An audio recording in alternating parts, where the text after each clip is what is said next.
friends and Fannibal family, and welcome to the Deconstructing Hannibal podcast, where we take the show apart piece by piece. Um, this is a special episode, in this sort of liminal space that I'm in here between ending season one and beginning season two, which I will start next episode. I really wanted to have this guest on because this person has been very supportive of me throughout this entire journey of my making this podcast, which I plan to continue on into the future. He's been with me every step of the way. And he is my sole tech guy. Like I'm not a techie person. I mean, I do okay, but anyway, he's giving me the finish up sign. Yes, yes, yes, yes. Anyway, so I would like to introduce my guest this week, my brother Josh. Say hello, Josh. Hello. How's it going?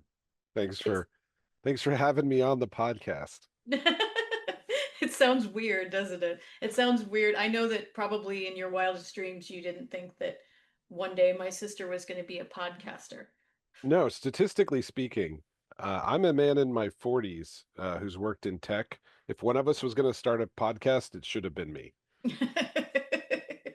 Yes, but I don't know that you have the same level of hyperfixation about any subject as Oh, much. well, if I was going to do a podcast in that vein, I think it would be like, I don't know, probably sci-fi literature. Okay.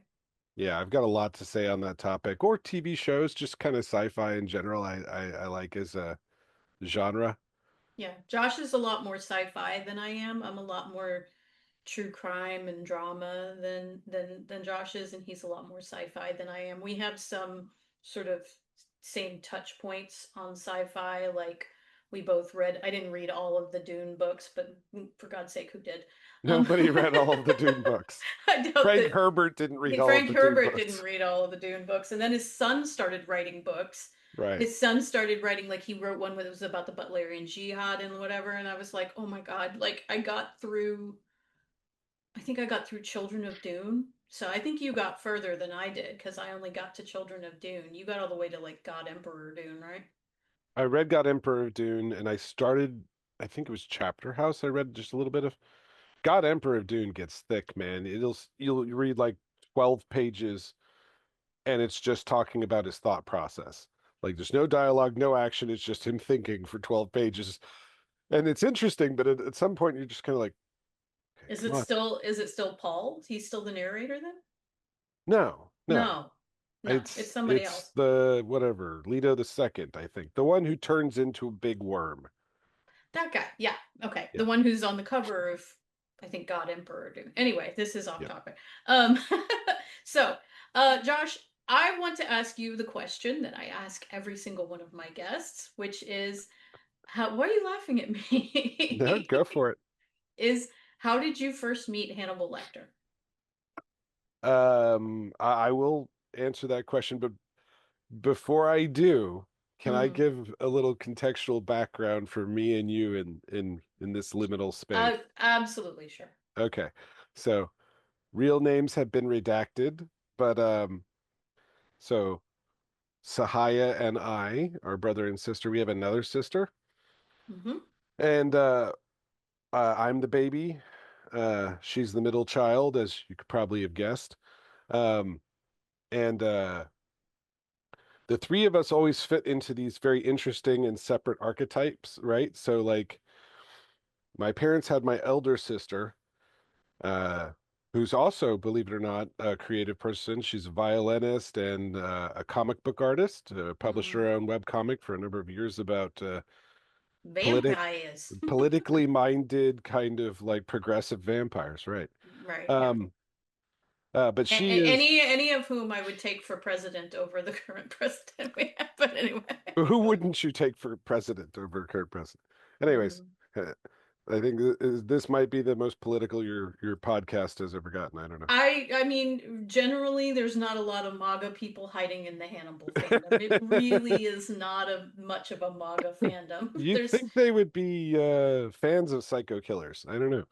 qu'est-ce que Uh, c'est?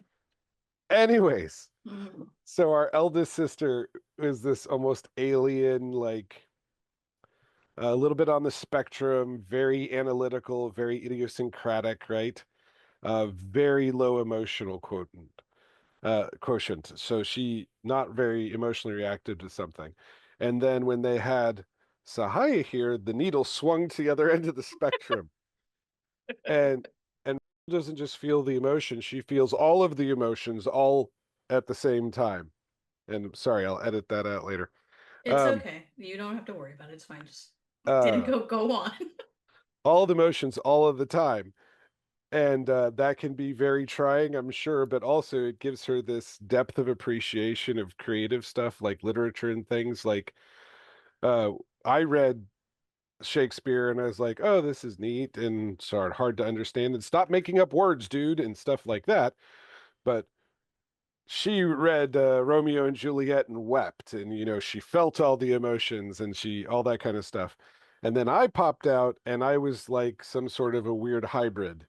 I'm very Hmm. analytical, but I understand emotion a little bit. And I don't even think that's necessarily how I was born. I think in my formative years, trying to interact with these two sisters who were such opposites of each other, I had to kind of like develop into the space in between. Well, I mean, and our father was just a ball of emotion and very little. And my dad had no analysis in him. He had no Oh boy. logic in him. Our mother is very logical and analytical, although as she's getting older, she's getting a lot more emotional, I would say. And so Yeah. Josh is kind of a nice hybrid of the extremes of my father's personality and the extremes of my mother's personality, where no, I mean you're not that you're their extremes. I mean that you're No, sort no, of no. I sort of like you were alchemized in, Sure. like they used the philosopher's stone on you, and you really did get a lot of the best qualities from dad and the best qualities from mom, whereas I'm a lot more like dad and Sarah's a lot more like mom, and I have sometimes I can have a lot of dad's bad qualities come out, and Sarah can have some of mom's bad qualities come out. Anyway, this is off topic, but the point I is, I think I'm you're the being charitable. Like the mm, demons of my heritage are still within me and still rear their head. I mean, well, so so do mine. Anyway, the point is that we definitely come from the same DNA.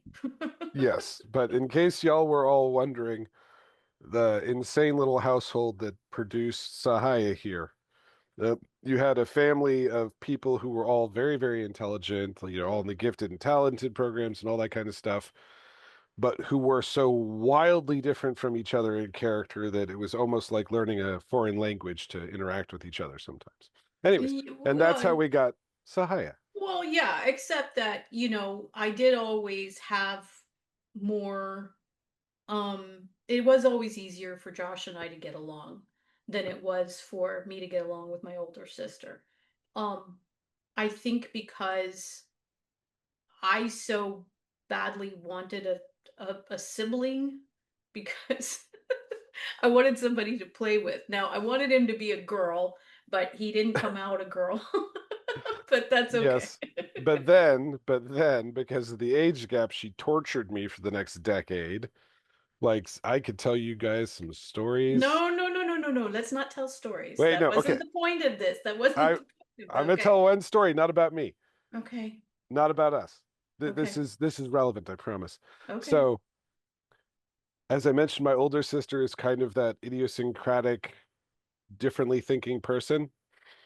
And so Out of the three of us, she is the most neurodivergent. this is true, Yeah. or at least the most displaying of neurodivergence. Right. Um, anyway, so she figuring out what makes her laugh is hard Yeah. because Yeah. it's never normal stuff. Hmm. Emotionally driven empathy led her to figure out the cheat code for my sister's the funny bone, and it turned out to be the most ridiculous thing. Please, if you would, she would Oh, look at my sister Sarah sitting in the car apropos of nothing, just look at her and go, I would just hold my hand out and go, a pizza, and then put it in my face like this, and it destroy my other sister. a pizza. But it's telling that you were able to figure that out about her. Anyways, And what we figured out is that Sarah was amused by the absurd. yes. Well then, the world must be hilarious to her right now. Right. Yes. Anyways, Oh, you asked me how I met Hannibal. I'm sorry I went yes. off topic. Yes. How did you first meet Hannibal Lecter? Well, um, I was on vacation in Cancun. He was there too. I'm kidding. Sorry. Um, Hannibal would not be in Cancun. no, I mean I met It's too Hannibal. touristy, and for him, he'd be in some. Yeah, he wouldn't even be in Cozumel. He'd be in some like unknown Mexican getaway. Wait. Well, okay. So at the end of Silence of the Lambs, when he disappears and I think he he's in calls Haiti there. I think he's in Haiti. Haiti. Yes, if you watch the movie again, there's all these beautiful dark-skinned people who are speaking French. Oh, okay. He's It's either been in it's been a Haiti while since I've or seen the it. Bahamas. I know they filmed in the Bahamas, so it's either the Bahamas or Haiti, but all the people around him are speaking French, which would Okay, make sense because Hannibal speaks French, so he would want to go someplace that he could speak the language. Anyway, go on. fair enough. Anyways, I met Hannibal Lecter the same way most Americans have met Hannibal Lecter, which was through Silence of the Lambs, which was Mm-hmm. a great movie. Mm-hmm. I still think Buffalo Bill was the standout performance in the movie. Uh, Mm-hmm. he definitely inspired more memes and jokes and tropes than any of the other ones. Well, I don't know. Hannibal gave us a lot of them too. Well, I mean the whole liver with the fava beans and the nice Chianti and the Right. Yes. thing. Don't do the mouth thing. I was I'll never do it again. I was trying to. It doesn't look good on anyone. It didn't look good on him, but I don't think it No, was it supposed to. doesn't. I mean, you like lift up your top lip and suck your teeth. It's not attractive. Anyway, Anyways, yeah, so I met Hannibal through that. I liked the movie, to be fair. Like, when did that movie come out? In the 90s? 1991 on Valentine's Day, 1991. Yeah, I was 12. So, Yeah. I mean, I know I saw it when I was a teenager. I didn't see it when it came out. I probably saw it when I was 14 or 15. And I think I was at that age to where I could appreciate, the grotesque and the spectacle of it, but I couldn't necessarily really appreciate the deeper psychological aspects of it at that age. Yeah. I certainly cannot have where it was able to on later viewings, but Hmm. yeah, that's how I met Hannibal. Okay. Um, And by the way, I have some questions for you too. I mean, I you can know. interrogate me I know, first, but I know. I want to get through my questions. We have an please. outline. I want to get through my questions and then you can ask your questions. Okay, All right. so as you know, the showrunner of Hannibal is Bryan Fuller, someone Uh-huh. that I count among my heroes. I have two heroes. That's four. I have two heroes, and it's David Bowie and Bryan Fuller. Okay, I have other more minor heroes, but they're the two big ones. Um, I didn't get to meet Bowie. I did talk to Bowie once online. You did. I did, because you remember back in the early aughts, Bowie had his own internet provider called BowieNet, Oh yeah. and I had an email address over on BowieNet, and there was a variety of chat rooms on BowieNet, and every once in a while Bowie would pop into to some of the chat rooms, and you always knew it was him because his screen handle was Sailor. And no, he didn't let anybody else have that name or anything close to that name, so you would know it was him. And I asked him a question about he popped into a chat room and everybody was like, "Oh my God, he's here!" And I asked him a question about some lyrics that he has at the end of the song "All the Madmen" on the Man Who Sold the World album, and he Hmm. answered me about what basically it was a play on words that were in French that came from some French art film that he really liked because he's saying ouvrez le chien, which basically means open the dog. And I'm Yeah. like and I'm like, what Don't is open this? the dog. What is this about? And he said it was from, I can't even remember who it was, some French art film that he had loved. So it was just sort of like an Easter egg for people who knew, and people don't know anymore because that was back in the 60s. Anyway, so I spoke to Bowie one time and I saw Bowie live once, but thankfully I have met the other hero. I've met Bryan, thankfully. Yeah, Um, y'all are bosom buddies on Blue Sky now, aren't you? Actually, he's more active on Instagram, but anyway. Ah, Oh God, what was I talking about? So Bryan Fuller. So, have you seen any of his other works, Bryan Fuller's, any of his other stuff other than Hannibal? Because I know you haven't seen any of the Hannibal TV show and you haven't seen any other Hannibal movies. Wait a minute, didn't we figure out that you had watched the movie Hannibal with Ray Liotta with the brain eating? yes. Okay. Well, and although to be fair, in my mind, I have a mental image of the whole scene where he's cooking the brain and that. I don't really remember most of the rest of it. I do Okay. remember Silence of the Lambs pretty well. Okay. So what other Bryan Fuller things have you seen? Well, I'm fairly ignorant about the man. I know he did, what was it, Pushing Daisies? Mm-hmm. I have not seen that. What else has he done? He did the first season of American Gods. I Um, haven't seen that. I he love the did book, but I haven't seen the movie. It's on my list. I mean, the show. he did a show called Dead Like Me. He did a show called Dead Like Wonder Me. Is that the one where the girl dies and is recruited to be like an a agent of death? Reaper. Yeah. Okay, the one with Mandy Patinkin. Yes. I've seen like 3 episodes of that. Hmm. Um, I he got I had a hard time with the fact that they turned Mandy Patinkin into an asshole. I'm sorry, like Mandy Patinkin, I just want to cuddle him. It's hard for me to see Well, him in he's on that he's an asshole for a reason, and you got to keep watching it to find out. And yeah, yeah, truly, his character, that character he's playing on Dead Like Me, you can kind of see a through line from that character to the character that he played in the first 3 seasons of Criminal Minds, who also seems like a an asshole, but then you find out later why he's not. But anyway, Brian also did a show called Wonder Falls, and then I'm pretty sure that you're aware of some of his Star Trek background because you are a Trek viewer. Um, he was the showrunner on, I'm going to get this right, Discovery? He was the showrunner on Discovery. of He, which I saw 2 seasons, I think. what's the one before it? Voyager? Enterprise. What's the one that had Janeway? That's Voyager, but that Yeah. wasn't right before Discovery. Okay, that one. He wrote like over 100 episodes for that. For Okay, that. now Voyager, with the exception of when they like leaned way too hard into Chakotay's like Native American background and ended up just kind of lampooning it. Outside of that, I always love Voyager. Janeway is one of my favorite captains. Okay. All right. So he's got deep Star Trek cred because that's basically where his writing career started. He also did he did a brief there was this thing you remember back when Sci-Fi Channel was spelled it's like actually spelled like sci-fi like CIFII before it went to the SYFY. Before it became the Siffy channel. Yeah, and it was called Sci-Fi Channel, right? Yes, I remember. Back when it had They sci-fi and before they had wrestling. Yeah. So they had a thing back in, oh God, I want to say this was '06, where they were going to pick up and produce like a full season of an animated series, and they had several different people create pilots for it to see, and then the viewers got to decide which one they picked up to turn into the full season series. And Vaguely. Brian did a pilot for the comic The Amazing Screw On Head by Mike Mignola. Um, Okay.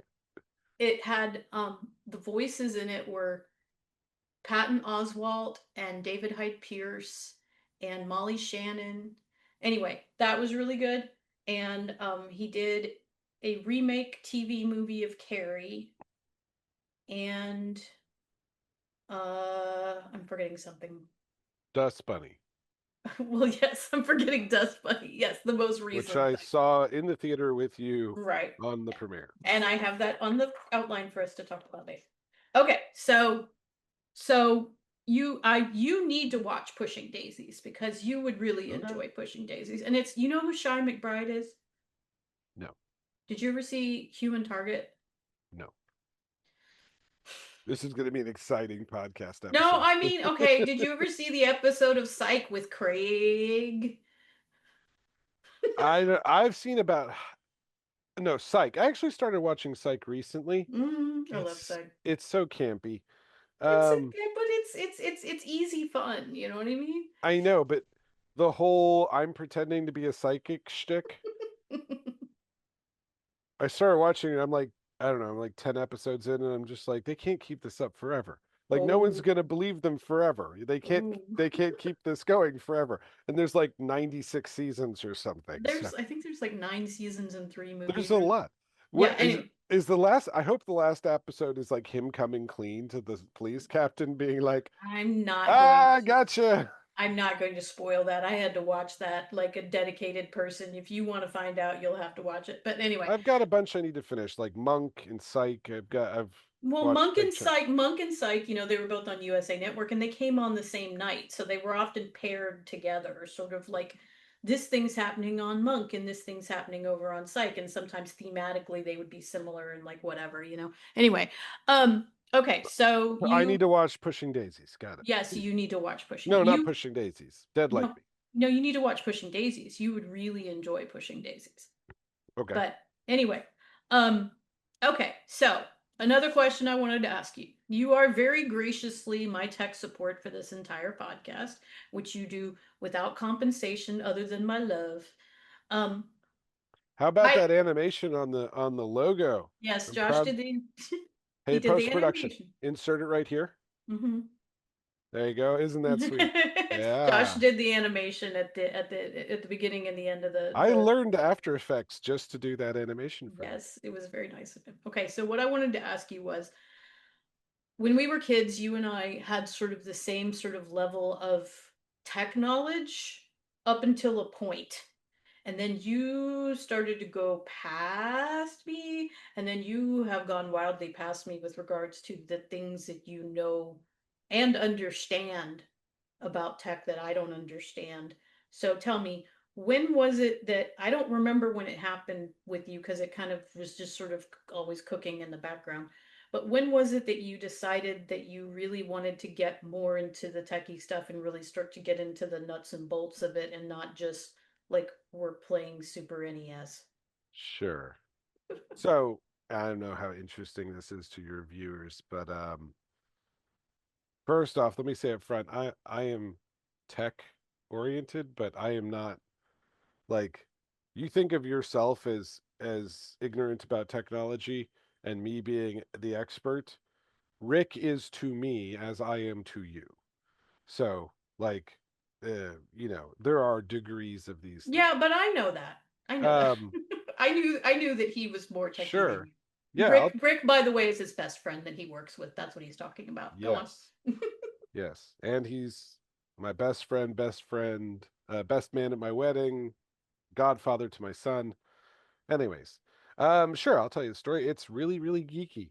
Mm. I'll try to keep it brief. Do you think your audience would know what a mud is? Do you know what a mud is?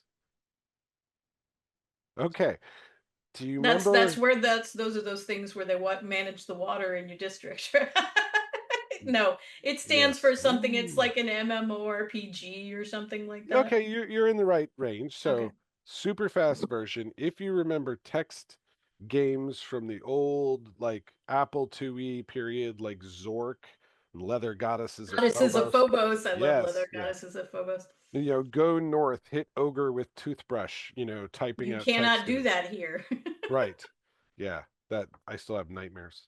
Mm. Anyways, so a growth out of the text game kind of world and BBSs, bulletin board systems. Those are all right, youngins. This is before the internet. You would dial directly into Hmm. a board where you could type messages and stuff to Hmm. people. Anyways, We were on a BBS server that was run out of Rice University that was called Red Dragon. Bunch of little kids that had no hey, business being in a BBS with adults that age. okay, so I'm going to speak to your audience. I know she looks like she's like 28, but Sahaya here's first modem had a handset that you put in a cradle.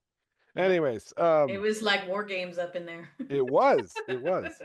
Anyways, but a growth out of that was these things called MUDs or multi-user dungeons. So they're like a text game, but multiplayer and persistent online. Okay. And I started playing one in high school, which is still running today. It is actually the longest running multiplayer online game in the world. What's it called? It's called Discworld Mud, which and it's Mm, based thematically on the Discworld series of books by Terry Pratchett. right. And I loved the books and I like technology and I started playing on this mud. I still actually play today, believe it or not.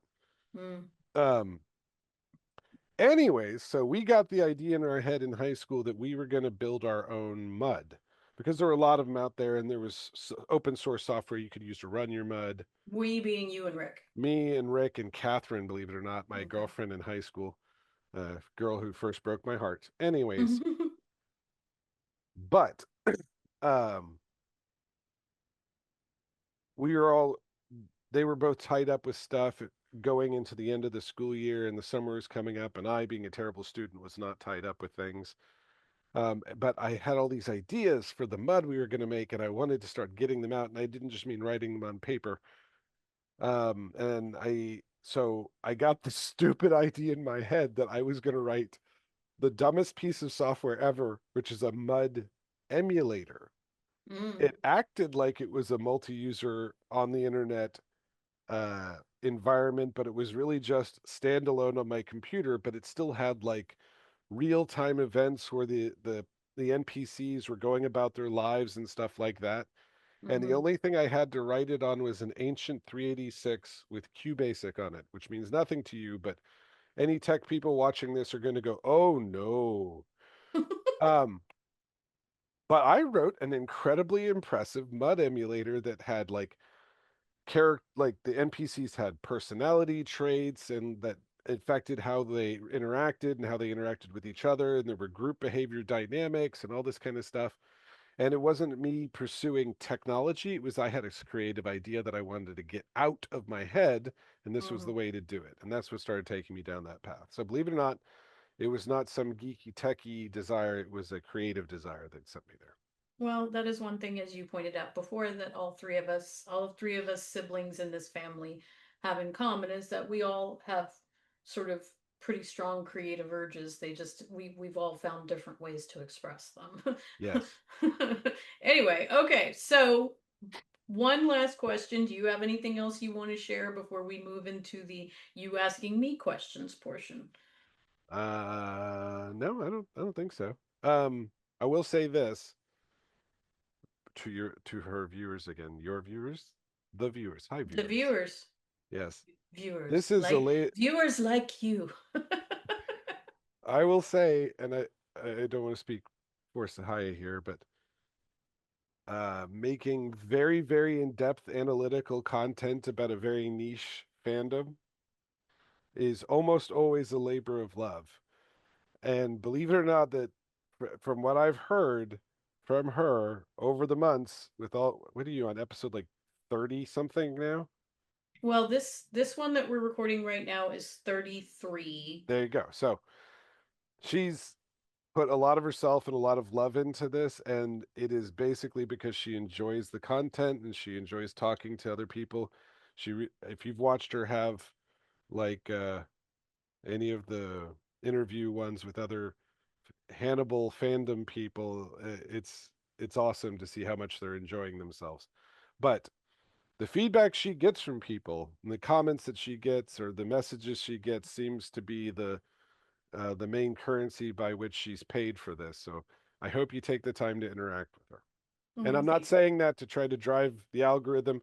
You know, if we get it up from 50 views to 60 views, we're happy. So it's not a big deal, but the interaction is the big deal.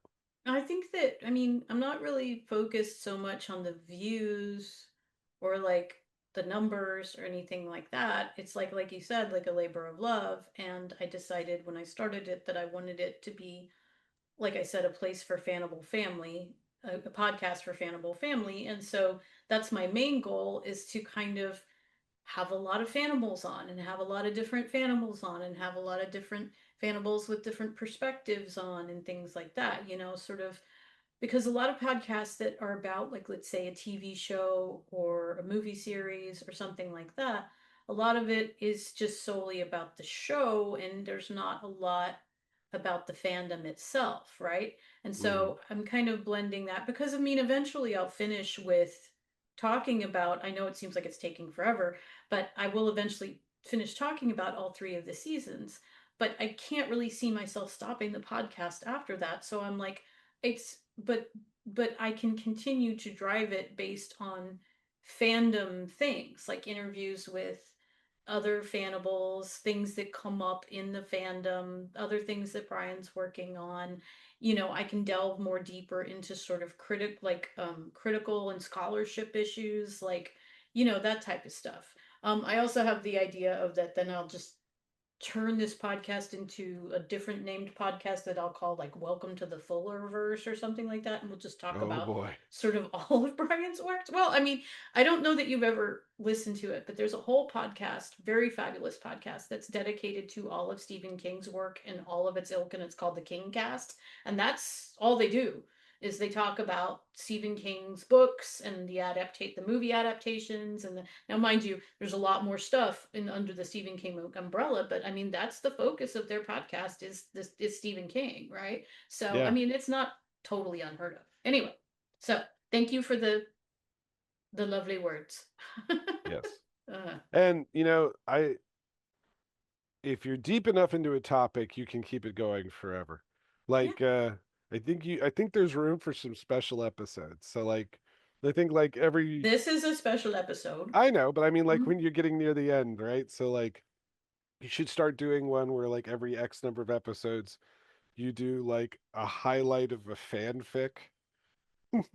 I haven't And even delved into fanfic yet. I mean I know, that's but like like you like announce which one it is and put the link in one episode, and so everybody goes and reads it. In the next episode, you analyze it just like you analyze the show.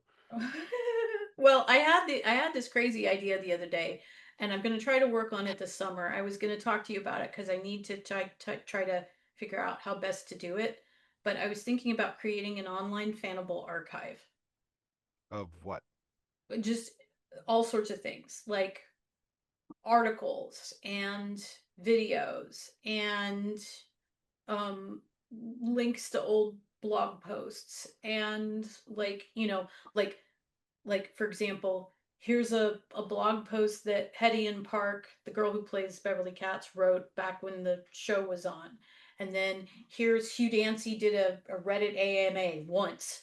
And like here's the link to it. And And here's here's a clip from a TV show interview on a talk right, show where blah blah blah. right, right, yes. And but Yeah. it's sort of because if you go to something like fandom or like the Hannibal wiki or something like that, it's just mostly like an encyclopedia of like this is Hannibal Lecter and here's a picture of his house and whatever. It's not an archive of the fan stuff.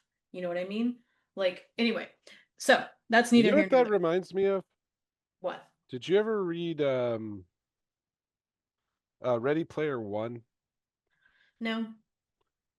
You should. It's not high literature by any means, but it is so chock-a-block full of like pop culture references and deep ones that would resonate very strongly with you. Like Mm. there's an entire segment in there, like a quest he's got to complete, where he's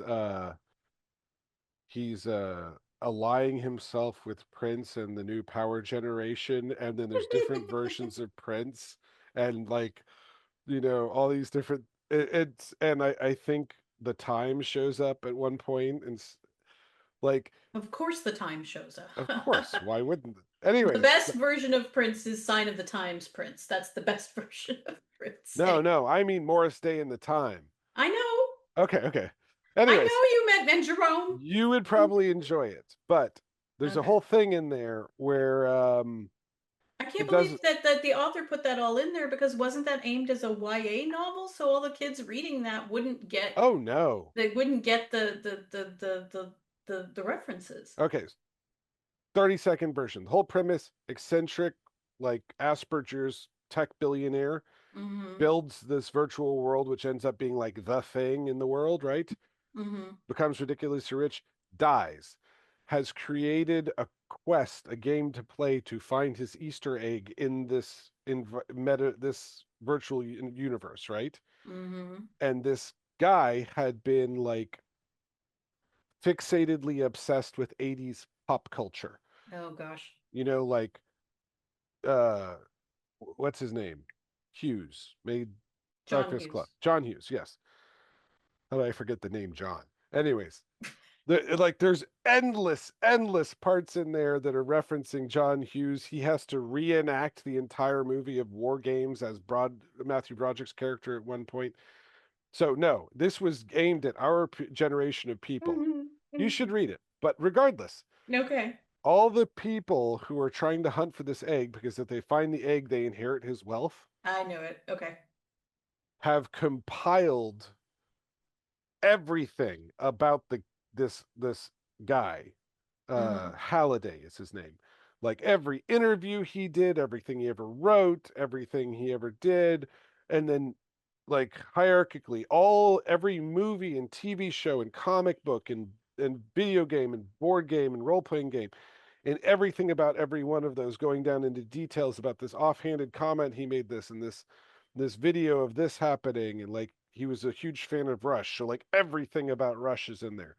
So instead of being wide, you're talking about having something that's really deep about the fuller about Narrow. Hannibal. Yeah, Yeah, Hannibal. Hannibal. terrible. Yes. Hannibal. Okay. Hannibal. So is Yes, it my narrow and turn? deep. Yes, yes, it's your turn. Go ahead. Okay. Yes, I'm more than happy to help you create such a thing. I will Yeah. say that if you're going to go down that route, you either need to lean heavily on the Internet Archive, Mm-hmm. or what I I do. would advise is do something similar to the Internet Archive, but only for the specific things you care about. So you have an archival version of this blog post on our servers. So you don't have to, it doesn't matter if it disappears off of Internet Archive or anything Right. else anywhere else.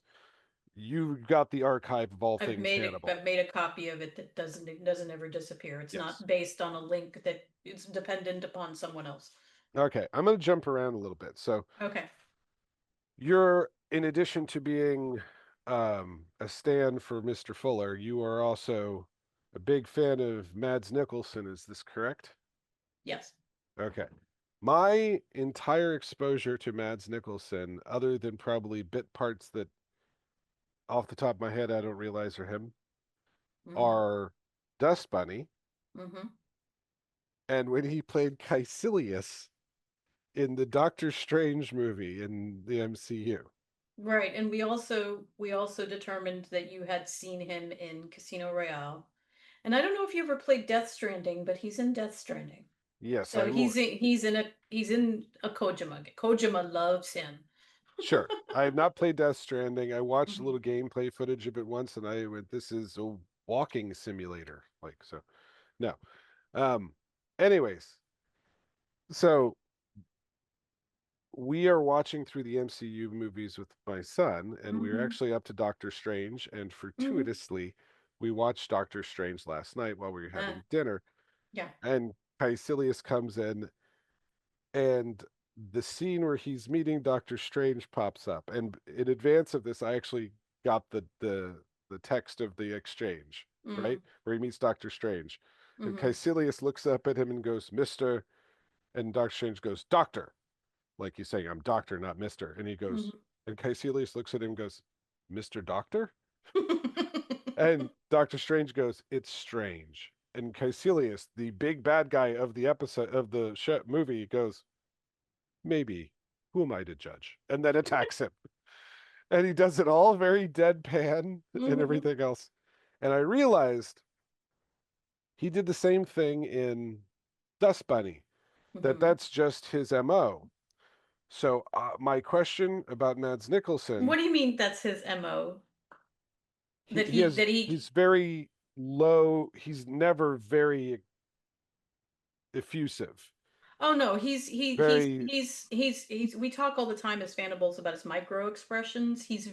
very his his his work is sometimes very subtle. Now, he's got a new movie coming out that hasn't gotten to America yet called The Last Viking, where he's kind of going against character there. But anyway, go on. Okay, so my question for you was when I see that repetition of a style in an actor, I ask the question, are they an actor? There are some actors who are not actors. They're just playing themselves in every movie they make. Like Dwayne The Rock Johnson is not an actor. He's Yeah, always but playing Dwayne The Rock Johnson. okay, no. Well, Mads hang is on. There okay. are there are lots of actors who are not Dwayne The Rock Johnson who are always playing themselves. Like even like mainstream actors like what's the lady? Oh my God, I can't remember any names now. Kate Hudson is almost always Kate Hudson. And she's been in lots of movies. She's been in dramatic roles even. She's just playing Kate Hudson. So, is that Mads Mikkelsen? Is that just who he is, or is he an actor?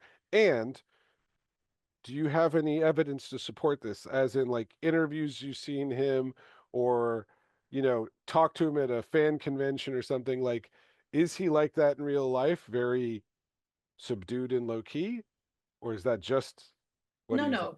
No, no. In real life, Mads is very charming and funny and effusive and um But is he animated? yes. Yes, he's Okay. very animated. He keeps things small on I'm trying to think of a you need to watch Riders of Justice. In Riders of Justice, you need to watch Riders of Justice and you need to watch Pusher. Oh, Okay? geez. Okay, hang on. Are you I need taking to write Pusher, and Riders of Justice? And Riders you of really need to you Justice, need to watch Pusher 1 and 2 because and you Pushing Daisies, no, okay. You need to watch Pusher 1 and and 2. Dead Like Me. Okay. You need to watch Pusher 1 and 2 because Pusher sets up who his character is, and then Pusher 2, the character is solely Okay. focused on him. Also in Riders of Justice, you see Mads actually like come out, right? Um Excuse me. he keeps things pretty. You also need to, I mean, I'm sorry, I need to say this. You need to watch Hannibal, the TV show. Like you need to Yeah, no, actually watch it. You need to get through like I'm rewatching season 2 right now to prepare for the upcoming doing season 2 on the podcast. And by the time you get to the end of season 2 to season 2 episode 13, which is Mizumono, then you will see lots of Mads out. Okay? Like face, emotion, everything forward. Okay. He just, unlike a lot of, I don't know how to say this, unlike a lot of American actors, he, he, he saves the real um, juice for the scenes that needs it. There's two movies that by Mads that I haven't even ever watched that I keep trying to convince myself to watch, but they hit so personally to like so close to home that I'm afraid to. One of them is called The Hunt, and in it Mads plays a teacher who is wrongfully accused of sexual abuse of a child, and it is not discovered that the that the accusation is a lie until almost the end of the film. And so the torture, and this is like a little town in Denmark, the torture that they put his character through. um and then the other movie, he plays another teacher. It's called Another Round, and in this he and some of his other teacher friends decide that they're going to run an experiment where they start drinking during the school day and run a level alcohol during the school day and run a BAC of a certain level all through the day to see if it makes their jobs better or something like that. And so being that I've mentioned on the podcast before, I've come out about it that I'm a teacher and also that I'm a recovering alcoholic. I haven't gone near either of these two movies, and I really want to see them because these are often quoted as some of Mads's absolute best performances. But I'm so scared to go near them because they're so they hit so close to home with him being teachers in both of them and all the drinking going on in the other one that I'm like, I will watch them someday. But anyway, I saw him in a film called Promised Land. He was amazing. There's another one called Royal Affair. He was amazing. He was on a whole TV show in Denmark called Rice Hold It, which is First Unit, where he was a detective and whatever. And he was a lot more when he was younger. There's a lot more face coming out of his face, right? Um, Oh, well, because he Mads is a guy who Jesus Christ! Hang on, you do words for a living. people You know, English teacher, writer, all who that. Wait, whoa, know whoa, people. whoa, whoa, whoa. Okay, okay, And okay. that's the phrasing you came up with. Uh, There's a lot more face coming out of his it face. was his when he was younger, his on-screen facial um his facial movements were bigger and bolder when he was younger. He's more expressive. I think because Mads also did he was a dancer. Mads was trained as a dancer, and so he started his career in ballet and so he did a lot of like stage stuff.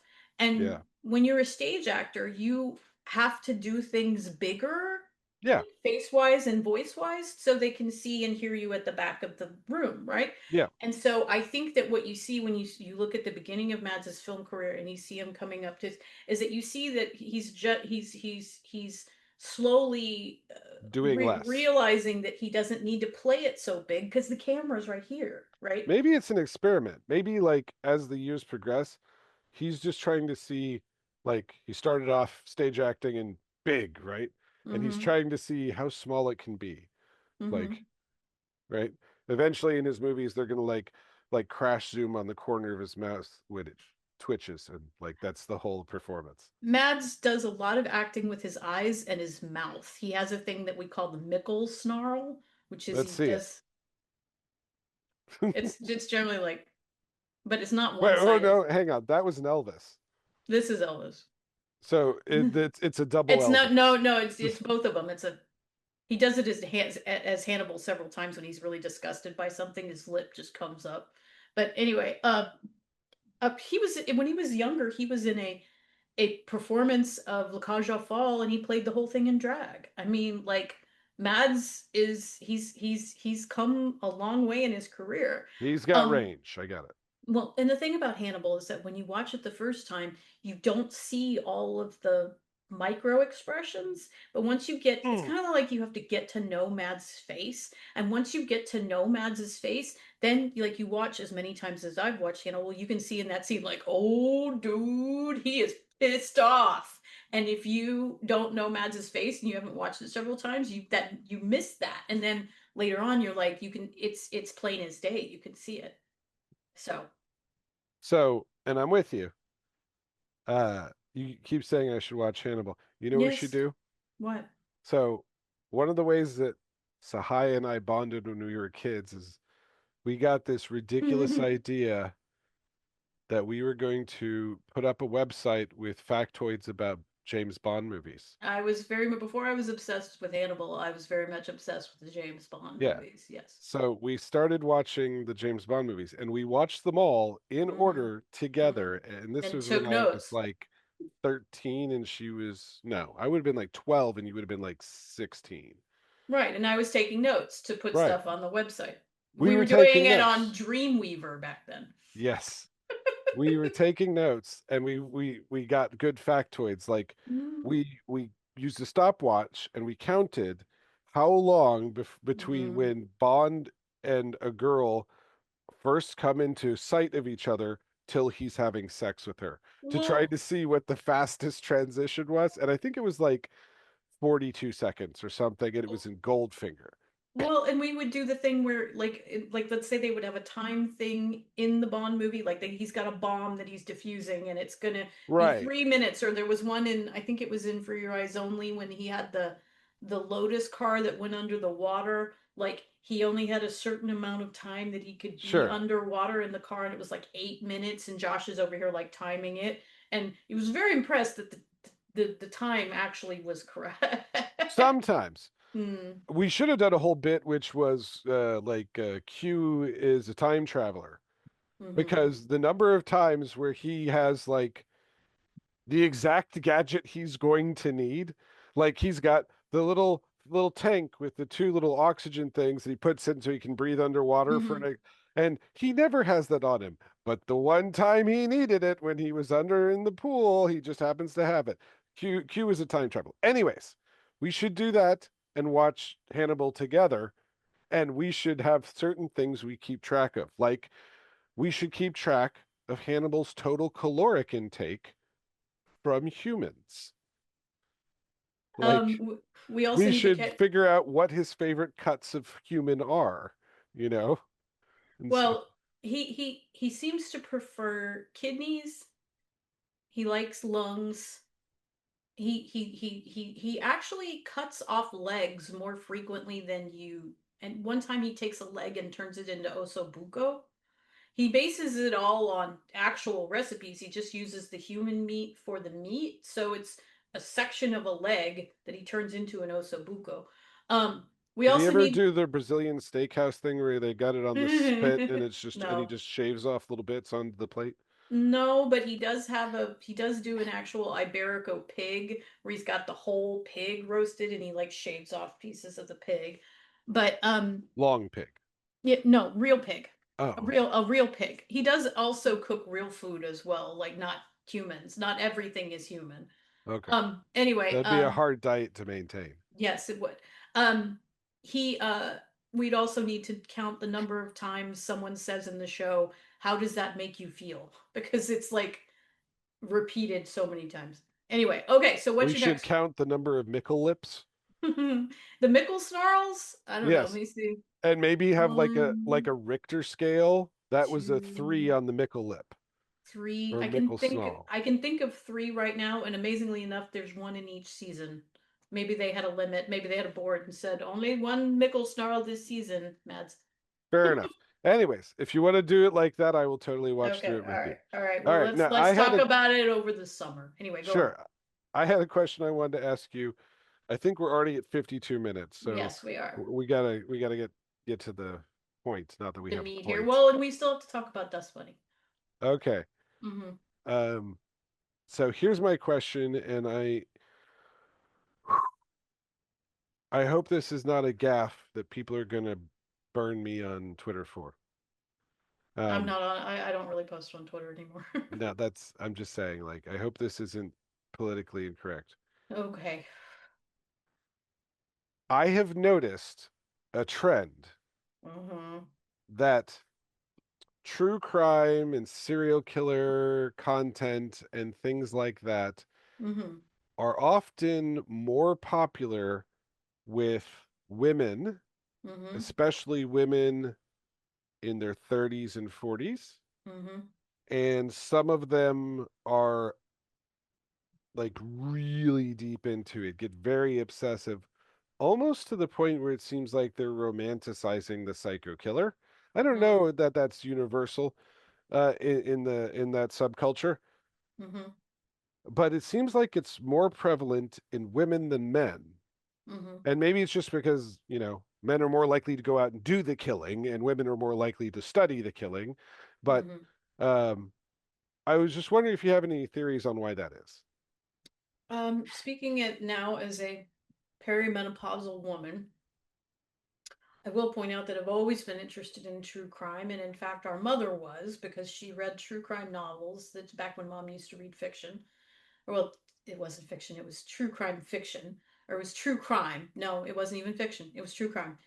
Mom would read, like, she read the Stranger Next Door book about Ted Bundy. She read the book about the Zodiac. She read the book about the Night Stalker. And when she finished them, she'd give them to me.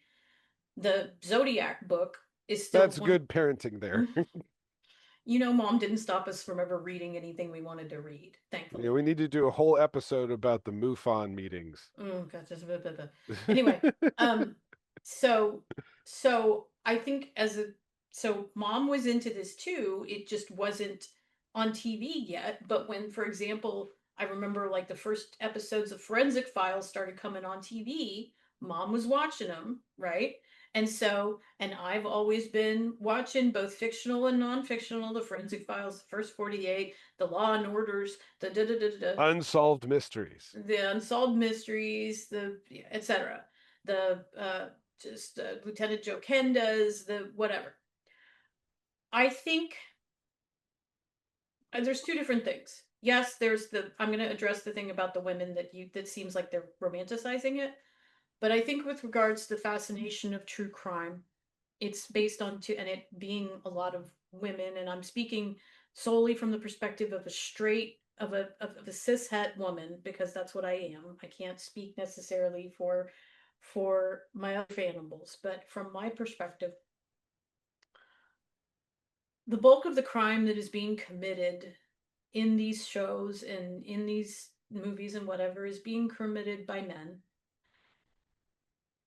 The bulk of the I won't say always, but a good deal of that crime that's being committed by these men, especially when you get into the idea of talking about serial killers, is being committed against women. Women are Mm-hmm. the victims. Um, in the real world, there are so many women that are abused, murdered, raped, sexually assaulted, etc., and their perpetrators are never caught, they Mm-hmm. never report, Or if they're they do report, they're not believed. they're not believed, Yeah. there's that they're not held accountable. That in these movies and TV shows and whatever, in a lot of them there's at least a chance that these people will be held accountable. Now, if you watch SVU, for example, they're not held accountable as much as you would like them to be because they try to make it a little more realistic, but they're definitely held accountable more frequently than they are in the real world. And so I think it gives women a certain amount of, it's almost like revenge porn. It's like a certain amount of like of satisfaction to see, at least in the fiction or the true crime that's presented to them. Because typically when you see a true crime show, they're telling you about the entire progress of a case that actually took them 10 to 15 years to Right. investigate or whatever. You get to see it from beginning to end and get the closure and the resolution at the end of what happened, right? Um, so there's that. So I think that women can so rarely get actual justice in real life that they go to their movies and their TV shows and their books and their pastimes to look for that closure and accountability and justice, right? Um, on the other side, talking about the women that seem to like, let's say, fetishize the killers. Okay, so for example, a show that would be great about that would be Dexter, right? And I haven't watched the newest season of Dexter, but Dexter, Michael C. Hall, who was playing Dexter, he was hot as shit. And in Dexter, you had a character who was killing only other criminals. He made sure to kill only other criminals, and he was always killing really horrific criminals, like way worse than him, right? And so you could kind of like, it was a classic sort of anti-hero. And I think part of the reason with that is that some women can get a little fetishized with some of them is because they are not presented in the full villainous way that they actually used to be in the past. We are so comfortable with the concept of the anti-hero in our literature and our culture and everything now that we want to like the bad guy because the bad guy the bad guy at least is doing something about it. Like, even like you look at something like The Sopranos, like Tony Soprano is one of the classic anti-heroes. He was a motherfucker, but right when you were about to like throw him aside, he would do something that you're like, "Oh, Tony, I could never be mad at you." It's like, and Sure.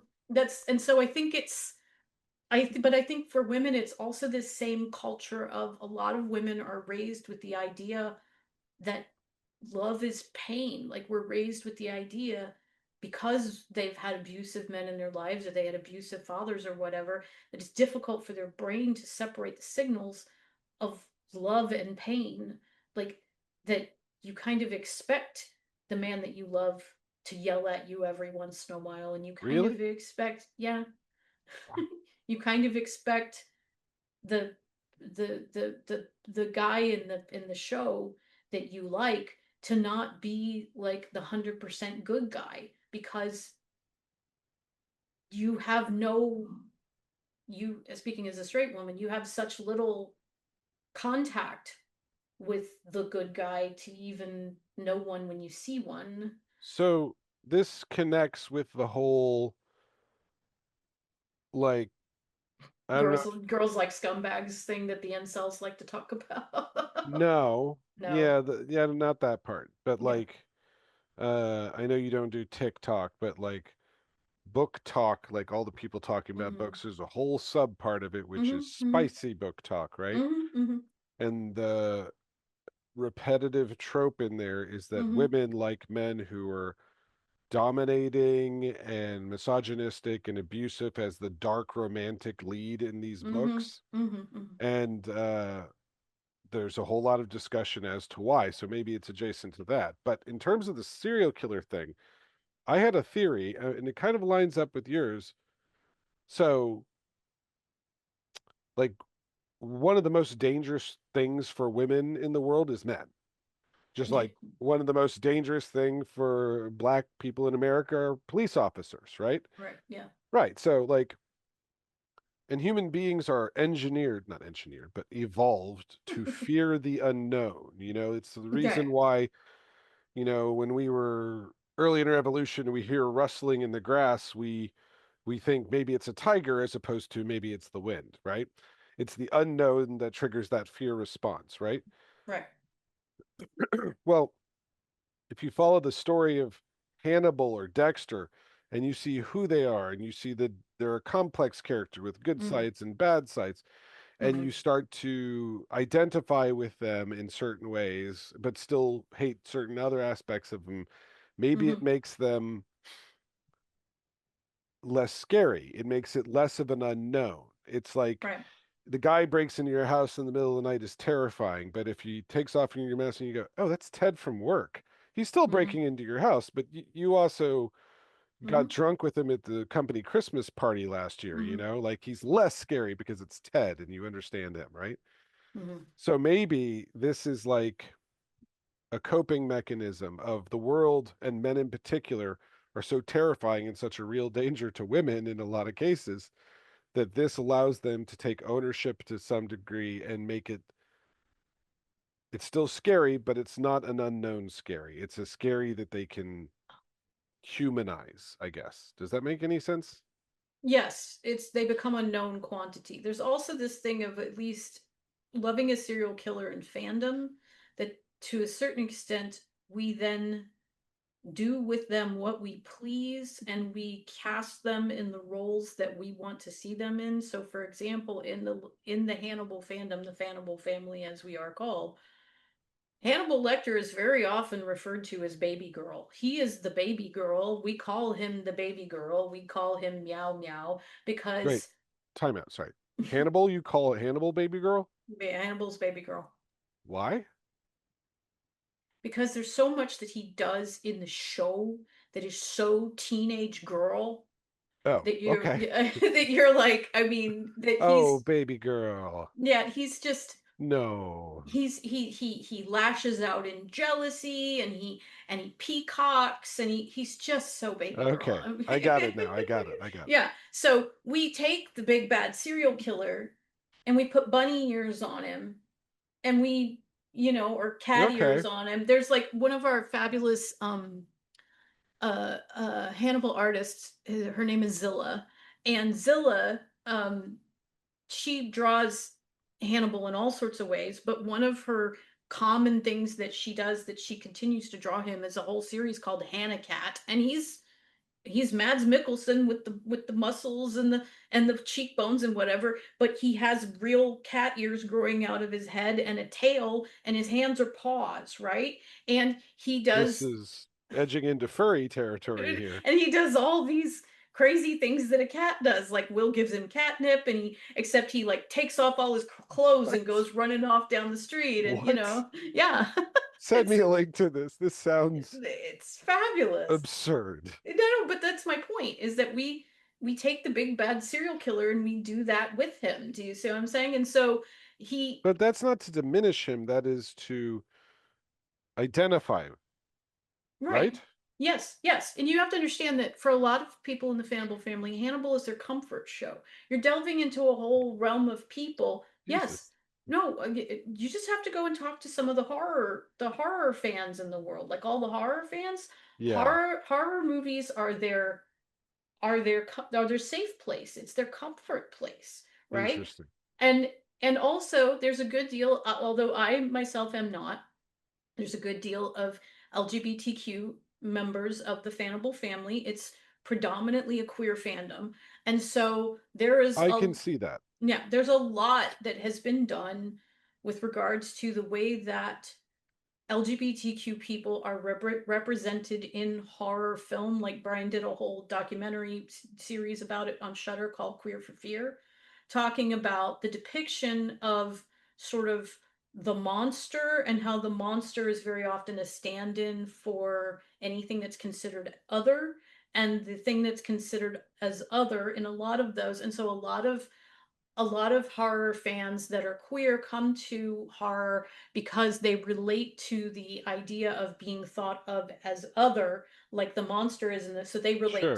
to the monster, right? So if you look at Hannibal, the supposedly the person that's considered the monster in Hannibal is Hannibal, because and he's the most othered character. And so people that are even if you don't, if you're not, any specific thing, there's a lot of neurodivergent people that come to the Hannibal fandom because we're just weird, and that's one of the things that Hannibal says in the show. It's fine to be weird. Okay, so question, which I think will help me piece this together better. And we Hmm. probably should wrap up. Well, we got to talk about Dust Bunny. Okay. So I know in the Hannibal movie, but in the Hannibal show, Hmm. how does the Hannibal character feel about his own serial killing and cannibalism? Is he ashamed of it? Oh God, no, Okay. no, no, He of course not. embraces it. Oh yeah, he thinks that he's to Hannibal. The people that he's eating are no better than pigs. Okay, so time out. So he is abnormal in his tastes, Yes, like from society's view, trans or queer people. He's not he ashamed of his tastes, no, just like they're not ashamed of their tastes. right, And the people that he eats, the people who would judge him for what he's doing, he sees as less than them. right, Just as a lot of the people in the trans community would think all the homophobes out there and stuff like that, there's something wrong with them for being that way. So right. even though it draws an uncomfortable uh, comparison between killing and eating people and having sex with someone with the same plumbing, you know, but I understand how that could be empowering. Well, I mean, you remember our sister drew a comic about vampires, and Yeah, I know. the whole analog that she had going in that is vampirism as a stand-in for Yeah, LGBTQ-ness. Okay, was for a reason, because it was that sort of like out, the general population of wasp assholes other them, and so anyway, I'm going too deep into it, but the point is that Hannibal is a place of safety for a lot of different types of people, and it's comfort show for a lot of different types of people, because everybody finds something in it that they can latch onto. Even though, Hannibal the show, I love Hannibal the show, but my favorite character is Will Graham, because I see myself in Will Graham. Do you see what I'm saying? Everybody can see yeah. something because it's made so well and it's written so well. And just as a side note, we keep talking about our other sister's vampire comic.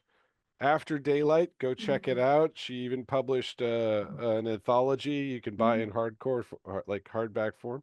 Hardcore. Anyways, hard it is. It's very hardcore. Okay, let's talk about Dust Bunny and wrap this up. Yes, we are at 110. So Well, I normally finish between somewhere between an hour and a half, so we've got little bit more time. So let's I'm talk sure about. many of my anecdotes can be cut out too. Well, anyway. Let's talk about Dust Bunny. Um, so Weird, weird movie. okay, Not a bad weird, not bad weird. I like weird. okay, okay. You start by giving your opinion and your feelings about Dust Bunny, and then I'll give mine. It was very visually stunning.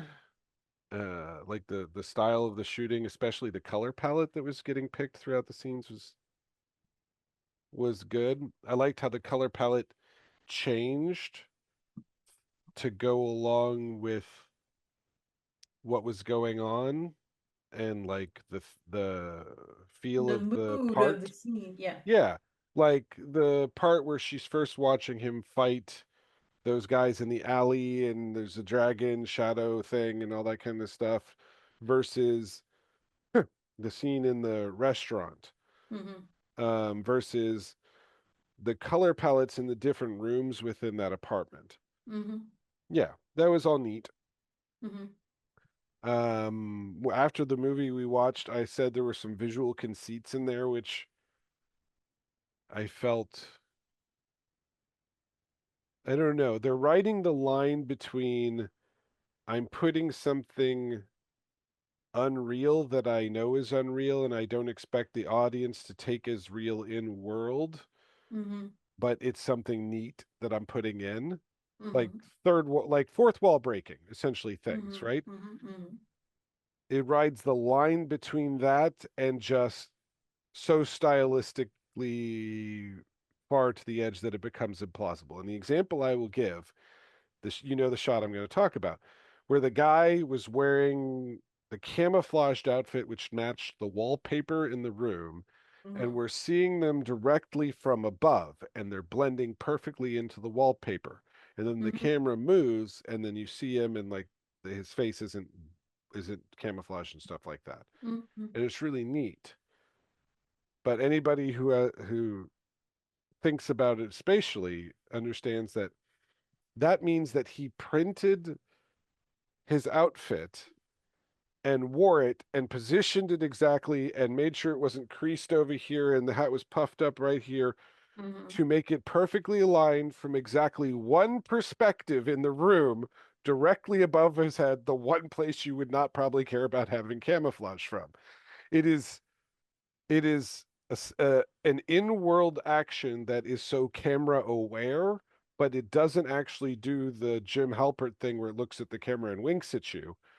It's fourth wall breaking without acknowledging it's breaking the fourth wall. I thought that was fun. Um, Sorry, It's you magic. go. It's magical realism, is what it is. It's magical There's realism, apparently a word for that. and well, because you have magical realism and you have surrealism, and it's not surrealism because there are still limits and rules to the universe in which it happens. Whereas surrealism, there's no limits or rules on the universe, right?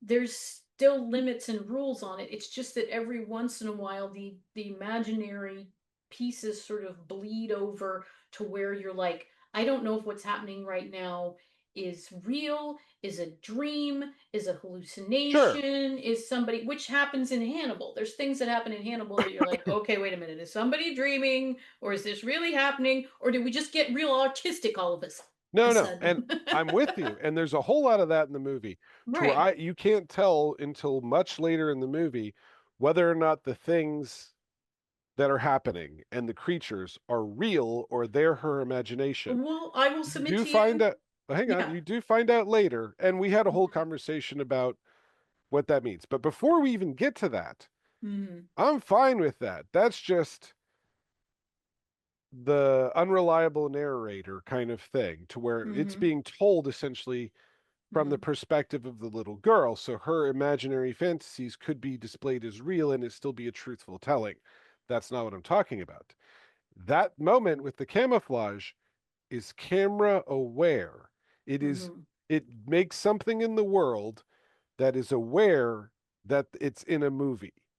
Mm-hmm. It breaks the fourth wall in a way that is not explained by being told from the perspective of the little girl. It Mm-hmm. has to be has to, it proves that Hmm. the characters in the movie know that they're in a movie. Hmm. That's all I'm saying. Okay. And I think that you should watch Pushing Daisies because you'll see Bryan do that all the time in Pushing Daisies. Yeah. It's a signature in his work. You think about when Mads is having the fight with the camouflage guy in that hallway, and he knocks him through the skylight in the ceiling. He hits him hard enough for him to go up through the skylight in the ceiling and then come back down through the skylight on the other side. Yeah. This is once again breaking the rules of what could happen in real reality because there's no way that this guy is going to hit somebody hard enough that they're going to go through a skylight and then immediately come back down through the other skylight, right? You wouldn't be able to hit anybody up high enough to go through a skylight unless you're in a Marvel superhero movie or something. Sure. But it happens in this movie. So you And have if you to, hit someone that hard, you just tear their head off. right, exactly. So the thing that you can't drive yourself crazy with any of Bryan's works is okay, how does this really happen? Like in No, no. Hannibal, and there's so many things that happen in Hannibal that you're like, okay, if this happened in real life, Hannibal would have been caught doing this. He would have been caught doing this. Sure. He would have. Why does no one in the show have a cell phone? Like why they all they have to do is track him on his fucking cell phone, and but cell phones pop up just when they need them, and then the rest of the time they're nowhere to be found. And it's like Hannibal kills a judge and poses him in front of his bench inside a federal courthouse and is caught on no camera. Sure. And I get that. I get that. You have to suspend disbelief, Joshua. And I'm not, no, no, I'm not, and I'm fine with that. I literally just said we were watching Doctor Strange with my son Okay, last night. okay, okay, I'm okay with suspending disbelief, okay. but it's, it's like, I don't know. It's the movie becoming aware that it's a movie. Hmm. It puts it into a different category, and that's the best example in that movie that I saw of doing it. Anyways, Well, I back to wanted the to. other question. Okay, Sorry, go ahead. Go ahead. I wanted to bring up that one of the things that you said to me when we were watching Dust Bunny was that it reminded you of a Wes Anderson movie. Um, In the style of like the visual style, the you mean? visual style. Yeah, But in my favorite Wes Anderson movie is the Grand Budapest Hotel, right? And it's so, everybody's favorite Wes no, it's Anderson. not. For the longest time, mine was Royal Tenenbaums until I saw Grand Budapest, and then I was Okay. like, no, it's this one. Um, there are things that happen in Grand Budapest that are also sort of like fourth wall breaking. Like there's something, and I'm not saying Bryan is necessarily stealing from Wes Anderson because Bryan was doing stuff before Wes Anderson was, but it to me it lives in that same sort of realm of film of sort of it's when Mads talks about it all the time about Bryan's work, he always calls it a quote unquote elevated world. And I think that what he means by that is that it's an elevated reality in that it's reality, but then we're in this level above it where things can happen that don't happen in normal reality, but it's not so far away that it's like we're in space and whatever. Sure, It's like reality on steroids or something. sure. So, okay, but with Wes Anderson, I know exactly what you're talking about with Wes Anderson. Hmm. Like the layout of rooms doesn't Hmm. make any goddamn sense in half of them because they're laid out so such that they're perfectly proportioned and framed for this one perspective and everything else, and Hmm. it's camera aware. But the difference is in Wes Anderson movies, it feels like I'm being told a story, Hmm. and I'm not. The movie I'm watching is not in the world; it is the telling of the story of that world. So the way Right. I think about it is like we had these books for fairy tales for Sebastian, like Princess and the Pea and all that kind of stuff, right? Hmm. And every page has this beautiful, essentially plate that's showing like, the the stack of the mattresses all very colorfully stacked and that's got the pea under and the princess next to it. And it's almost like a plate you would see turned Hmm. into a window or something. There's go Hmm. like this and stuff like that. And it's all Hmm. framed up. It's just an illustration. It's Hmm. not what was happening. It's not trying to realistically portray it. It's a representation of the story being told. In Wes Right. Anderson movies, that's what I feel like it is. Hmm. Like I'm not supposed to think I'm watching these events unfold. No. These are illustrations of the story that the narrator is It's a telling me. storybook come to life. In Royal Tenenbaum, they've got the pictures up on the wall. In Grand Budapest, you get literally got the girl with the book written by the guy who Jude Law is playing. Yes, That you see.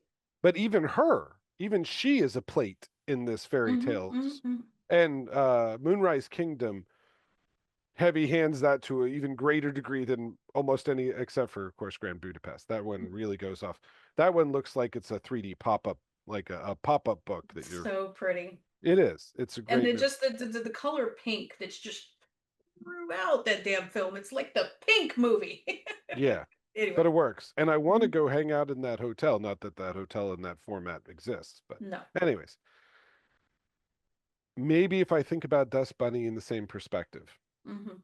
Maybe if I think about it from the perspective of it's the girl telling the story of how she came to be with Mad Nicholson's character to Mm-hmm. somebody else 30 years down the road.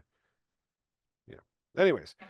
the one thing we touched on a lot when we were driving home after the movie was there's a point up to which you can believe that the creatures and everything are not real, they are her imagination. And Mm-hmm. then they start having real world effects that can't be denied as just Mm-hmm. her imaginations. And then we got into a whole discussion of whether the creatures and stuff were her. Mm-hmm. Were they a manifestation, like a psychic come to life manifestation of her wants and needs and fears and angers and stuff like that? Mm-hmm. Or if they were a second party thing that somehow latched onto her and loves her and wants to take care of her, that Mm-hmm. she is communicating with. I still maintain that the monster is her. I maintain that the monster was created by her psyche because she tells us about when the bunny, who Brian calls Dusty, so when Dusty ate her parents, and she tells Mads's character, who I'm gonna call 5B, she tells 5B that she wanted it to eat her parents, that the bunny existed because she wanted it to eat her parents. He said, "Why did you want it to eat your parents?" She said, "They weren't very nice to me." Right? And so I see the bunny as a reaction to trauma, that it is her reaction to trauma, because then the bunny after that continues to eat all of her sets of parents, and it sort of scares everybody out of her life until the point that Mads is the person that it can't scare away and it can't eat. It succeeds in not eating him because he has the pocket of the thumb sucking repellent in his pocket when the monster eats him, and so the Dusty coughs him back up. And then when Dusty goes to attack Mads at the end, and Aurora puts her arms out and the monster doesn't attack, and he says to Aurora, "It's your monster, you have to deal with it." And Right, so I think it's a representative of the sort of the sort of like scars and sort of complexes and sort of damage that we can have as a result of childhood trauma that we carry into our yes. adult life, that we have to find a way to control so we don't push away the people that really love us. Right, but I don't think it's a manifestation of those parts of her that now has a life of its own. I feel like it's almost like dissociative personality disorder.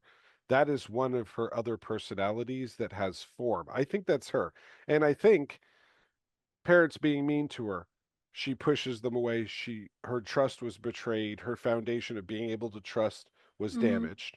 Mm-hmm. These other parents that came in, the foster parents, claiming to care about her and wanting to take care of her, but she could not open up and let and trust them. And so she pushed them away. And the way pushing them away manifested was them being eaten by her other personality, which is the dust bunny. And then she gets to all of them were she felt like they were liars. She couldn't trust them. They said they loved her and cared for her, but they ultimately she didn't think they did. But with Mad's character, he was an asshole to begin with. He wasn't claiming to give a crap about her. Mm-hmm. He was exactly who he said he was. Mm-hmm. And maybe that is she needed to be able to trust someone. And here's someone who, even if they didn't have her best interest in mind, they could trust that they were exactly who they appeared to be. Well, and I think that there's a certain amount of the fact that the relationship that she proposes to him at the beginning is a transactional one, which Right. is that I'm going to give you this money and you're going to kill my monster. And so she feels that because, and she goes and steals that money from the, when she goes and steals the money from the church, and you had the nuns in the very 60s outfit, and they were singing that, Our Father who art in heaven, hallowed be thy name. I If you found keep out singing that, I'm gonna burst into flames. I found out that that's a real song that was recorded by a real Australian nun named Sister Janet Mead, and it's got a whole video that goes with it of her as a nun, and like she's, I don't know, like counseling young people at some church in Australia, just walking around the, and like you go and look at it and you're like, oh my god, that's where the inspiration for the costumes came from, is sort of like the 60s nun outfit. But anyway, it's a real song. Anyway, so when she goes and steals the money and she brings it and gives it to him, to her the fact that she's paying him puts her on the same level with him, as Sure. opposed to parents, whatever. And so she feels, that's why she gets so mad at him when he goes to meet Laverne, who's Sigourney Weaver's character, in the floral restaurant, and he leaves her in the apartment, and she comes in and she's saying, you were going to leave me. Now by that time point, it's gotten to be more of a an emotional relationship between the two of them. But I think that because she was able to start off on a footing with him, that she felt that she was on the same footing. They're also both very straightforward with each other. Like he doesn't lie. I mean, sugarcoats some things, but he doesn't lie to her about like what he does and whatever. He's very, I mean, by the time they get to the point where they're cutting up, he's gonna go cut up a body, and he asks her if she wants to help him package up the pieces of the body. um which, yeah, and you know what, that's not even the thing that got the movie an R rating. The movie has an R rating, and the thing that got it an R rating, I found out the other day watching a video with Mads and Brian, is, you remember when he had the electric toothbrush, and he threw the electric toothbrush at the guy and it hit him in the eye and killed him? That's the thing that got it the R rating, not Mads and the little girl packaging up the pieces of the body that he just cut up. No, no, it was the toothbrush in the eye. Our parental guidance systems are just fundamentally broken. Well, anyway, okay, you're right. I think that we should probably wrap it up now. Do you have anything else you want to say about Dust Bunny or anything else? Um, I think there's obviously a lot more to unpack there. Mm. Um, I wonder if because Bryan Fuller wrote it, right? Yes, he wrote, produced, directed. It was his I first wonder. film directorial debut. It was I supposed to be an episode of Amazing Stories. It was originally an Amazing Stories episode that he Sure, worked on with Steven Spielberg, and then it didn't come to fruition, and he took the script back and made it into a movie. sure. So I wonder how intentional it was pulling from The Professional. I've heard him speak about that being an influence. Well, clearly, Hmm. like the relationship is mirrored. Hmm. Although in the Except Professional, instead of milk, Mads' character has apples. yeah, and they don't go to the borderline romantic relationship Hmm. setup that they had in The Professional, or at least in the unedited version. Hmm. So that's good. But Anyway, parents of the little girl are killed. It's just that yes, this time it's a monster that she came up with in her psyche, as opposed to Gary Oldman. yes, in the best like impromptu reading of a line ever. With the everyone. Yes, I saw an interview clip of him talking about how that happened, Mm-hmm. where he was just messing around and he was trying to mess with the cameraman because the cameraman's getting like right up in his face at the camera, and so he on one take he just does that, Mm-hmm. and they ended up using it. And Luc Besson was like, keep it. It's Yes, it. We're it's keeping that one. so Move on, move perfect on. for the character. You really get how unhinged he is. Yeah, he's Gary Oldman. I What you love gonna do? I love Gary Oldman. No, that's what I meant. He's like, he can't. He can't act bad. Although him in the Batman movies, I always felt was deeply underutilized. Like Oh yeah, he's just so he's under. Commissioner Gordon. I know he's just so staid in that character. You know. It Anyways, would have been. It's better than if they had gotten a lesser actor to be Commissioner Gordon. It's just that sure. he's so subsumed by the Commissioner Gordon that you're like it. And I was just talking to Lady Thunder about this because in Hannibal the movie, the 2001 movie with the brain eating and whatever, the character of Mason Verger that's in that is played by Gary Oldman, but he has so much prosthetics on his face that you can't tell that it's him, and he's not credited in the main credits. You have to see at the end that it's him. So technically, Gary Oldman has been in a Hannibal film. Fair enough. Yeah. All right. Okay. So I think we're gonna wrap this up here. You got any last things before I end the episode, Josh? No. I mean, just from the perspective of doing production stuff for Sahaya here, if there's anything you'll want to see, let us know. If we need to like start including little clips from the show or when she's talking about parts of it and stuff like that, it's more work, but she loves y'all and my time is a sacrifice that she is willing to make. He has very kindly volunteered everything. I don't I No, don't no, I no. don't twist his arm. All right, so I am gonna share my socials. You can reach out to me if you have any questions, if you have any comments. If you have anything you want to say to Josh, you can reach out to me at Sahaya74 at Blue Sky. I'm Sahaya the Fannibal on Instagram. Obviously, like and subscribe my YouTube channel here. And I also have a Patreon if you're looking for me there. I And want I'm to, not on social media anywhere, so don't look yeah, for me at no. all. If you want to say something to him, you gotta ask me.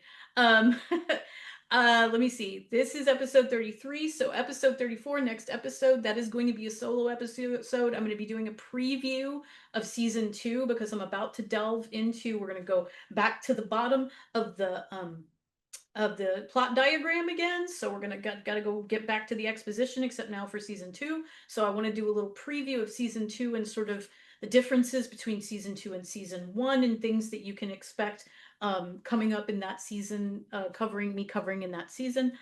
So that'll be next episode. Episode 34 will be season 2 preview. To all of my Fannibals out there, I want to say I love you. I hope you've enjoyed this insight into my life. I want to thank my brother for being a guest. Thank you, Josh. Thank you for having me. Yes. And so Fannibals, I love you. Remember, if you're struggling, if you're having a rough time, please reach out to someone in the Fannibal family. We've got each other's back. Brian, if you're watching or listening, I want to say I love you. Hope everything is well. I hope that project with Clive is going great. And I want to say to all of you, as I always do, remember, it is fine to be weird because all the best people are. Thanks for listening. Bye.